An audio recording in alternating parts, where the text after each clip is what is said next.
Even when we chose to keep my name as Angie Faith, I said faith is that place that we turn to when we all want to be seen, like heard and understood. That's what faith means to me. Nice.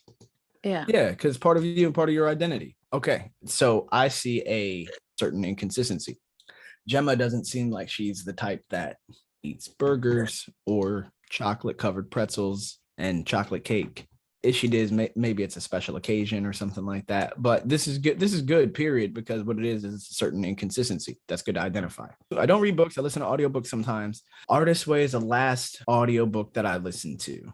That's totally fine. Plenty of people don't read books. Yeah, recently I've discovered podcasts, and honestly, I have you to thank because I scroll through Instagram and I get like reels, little chunks of content that I like, comment on, share. One person, a person I love listening to, it's like I love listening to Abraham Hicks. I just naturally get into this really productive, motivated space. That's something that you might want to share. Looking at his page right now and very much in the space of mindfulness. Can sense the way that they speak. It's kind of brainwashing, but it's not bad. Like I'm okay with it. Like I'm consciously making an effort. This doesn't feel like it's bad information. They'll say something like, this is going to be the most important thing we have to say. And so you really want to listen to, that's the hook. Maybe, or maybe that's just the way they speak. Well, it's probably thought out. You need to stay on the content. The basis of your life is freedom. The purpose of your life is joy. The something of your life is growth. And so freedom, joy, and growth are three components that I would say like create who I am as a person. Freedom, joy, and growth. Not so much that it's the ultimate truth. It's just my truth. Abraham Hicks is a very positive experience, more so than I've ever felt with any kind of literature or church experience, like even meditations. There's something really distinct about Abraham Hicks that like speaks to my soul and has me become motivated. Should find out what that is.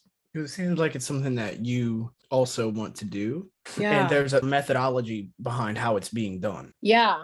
So there is an ideology, will likely reach a lot of Christians because Christianity is an Abrahamic faith. Interesting. You know, it's not without thought. And that's what I mean about just like having intention. Who's not going to have much friction against these types of teachings? Christians aren't. Essentially a take on some of the same principles that you might find in the Bible. If you've been exposed to it, you already have an inclination towards these particular thoughts and beliefs. That's already a particular target audience. And you fall into that target audience, you have a cross on your neck.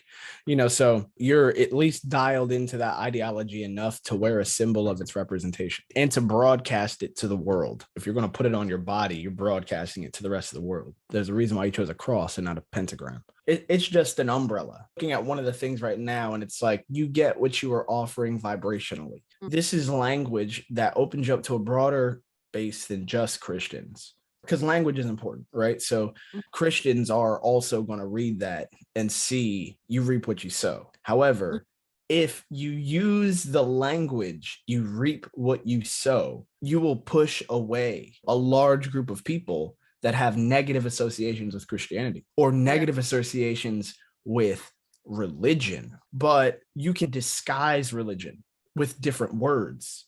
It's in a passive way, the advertisement, but the message is not passive. The message itself, even in their hook that you described, there's urgency behind it. There is necessity, change. They've cued you to this is important. You need it now. Change will happen after you do this, and it won't take much of your time. In the creator vocabulary, this is like what they would deem value-based content. This is not for entertainment. It's to deliver. No. There has to be a mix in the content that you provide.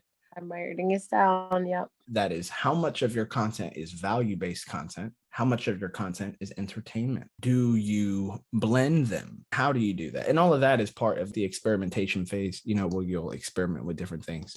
Magazines, don't read them. The same thing with books, like a music-based artist thing. You consume that type of content for education and aspiration. Shoes, Little Burgundy and Aldo. So what like price point is that? Aldo's more expensive. When we say expensive, what is the price point? Well, like because expensive like could be like $5,000 shoes. Right, right, right, right. Are we talking like $150 shoes? Yeah. That's good to know, because really what it's saying is that it's probably at a price point for someone who makes $40,000 to $50,000 a year. Right. Yeah, they're not going to like Christian Louboutin. Yeah. That's important. That's a price point for your audience. And I think that Gemma probably fits into that price point.